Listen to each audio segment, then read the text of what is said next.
A house divided, the fight of the century. Hello there, everyone at the Buffalo String Works.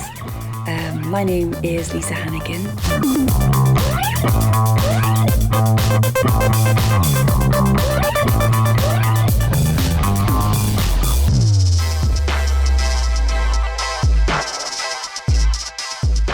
Hey, spring is here. Winter is definitely over, and this is the Rise Report. Now that it's March, we have a couple of sounds and stories of the season. Our first stop is in the First Ward, birthplace of a Buffalo sports legend.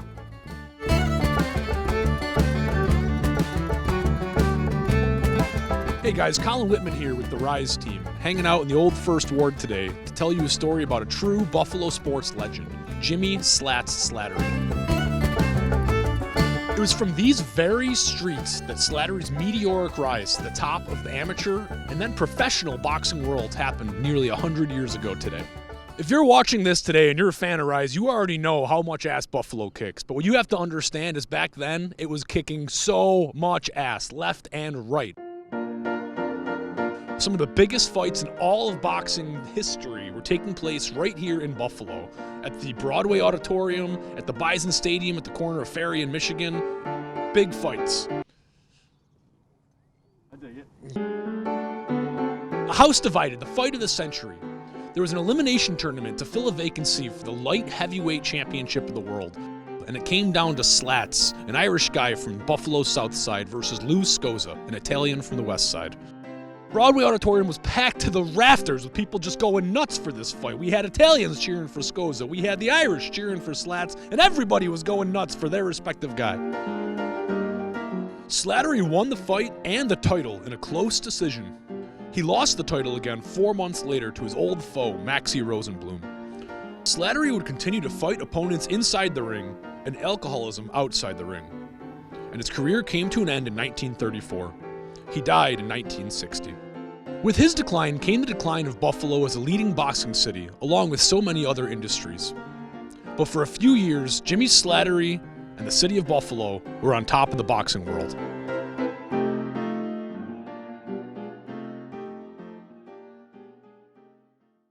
Continuing on that theme, we chased local Irish folk band Crickwater around town last Sunday for some pop-up concerts throughout the city.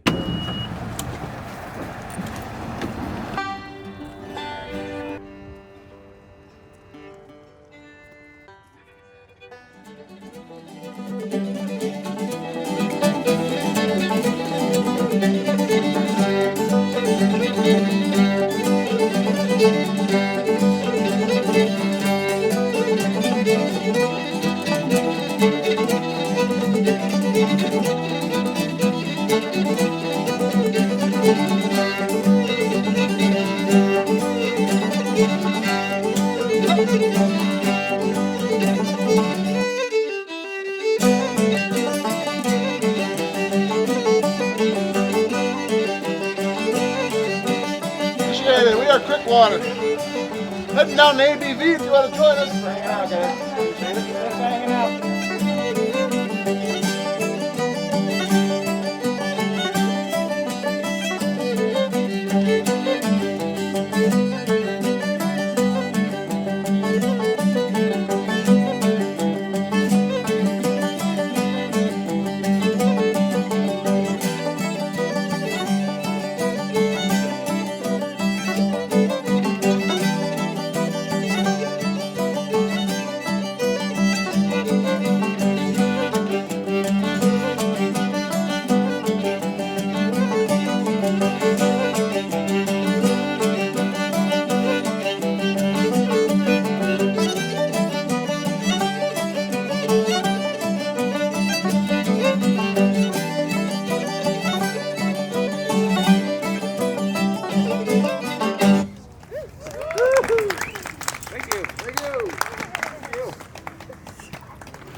Over a dozen global recording artists are converging here to perform alongside students at Buffalo String Works. They Would Only Walk is a concert with so many big name sets, it deserves its own festival. Hi, I'm Matt from the National. The National's here to do the benefit for Buffalo Stringworks because Buffalo Stringworks is a great community building thing where you get kids and people together to just connect with music and they're helping people that really need it.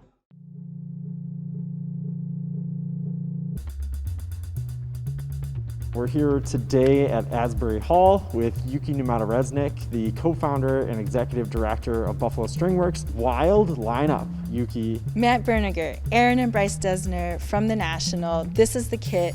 Mina Tinzel, Richard Reed Perry from Arcade Fire is performing with Laurel Sprengelmeyer from Little Scream.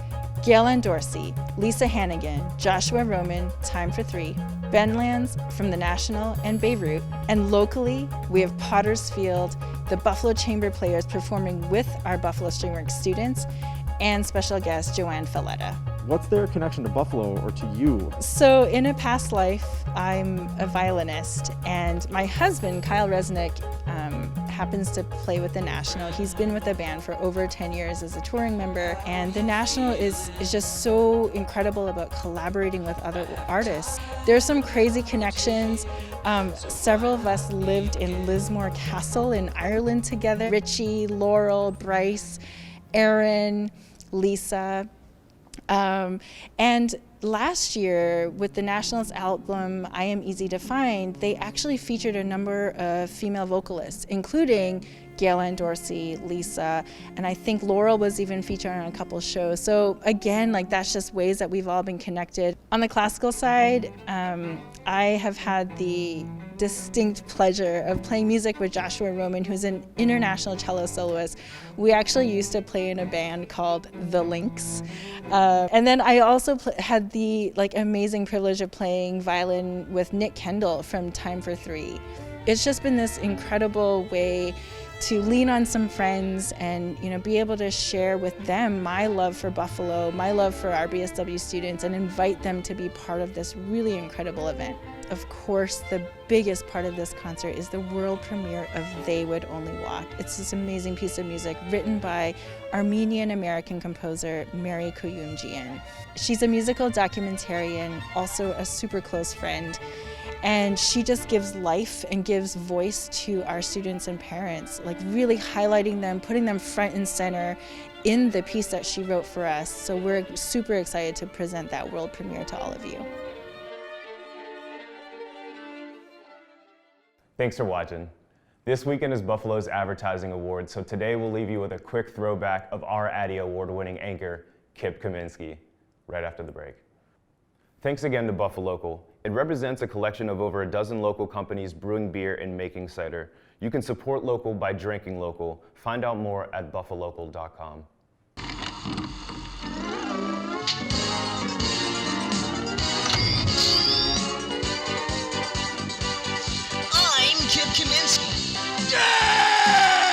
I have a passion for telling the news and stories the way that they were meant to be told.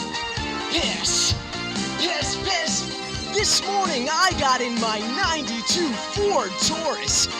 Now let's get to the skivvy. Gage, would you like to tell us a little bit more about this project? Yeah.